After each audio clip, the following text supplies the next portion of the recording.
അസ്സലാമു അലൈക്കും വറഹ്മത്തുള്ളാഹി വബറകാതുഹു.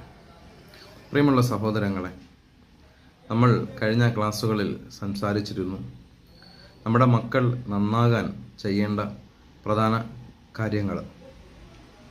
അതിൽപ്പെട്ടൊരു പ്രധാന വിഷയമാണ് നമ്മുടെ മക്കൾക്ക് ആത്മീയമായ വിദ്യാഭ്യാസം നൽകുക.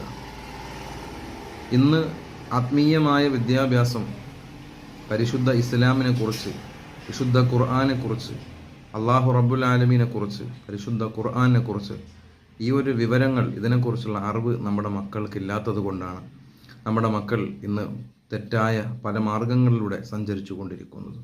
അപ്പം നമ്മുടെ മക്കൾ നന്നാകാൻ നമ്മൾ ആഗ്രഹിക്കുന്ന, നമ്മൾ ഇഷ്ടപ്പെടുന്ന വഴിയിലേക്ക് അവർ കടന്നു വരണമെങ്കിൽ ആത്മീയമായ വിദ്യാഭ്യാസം നമ്മൾ അവർക്ക് നൽകണം.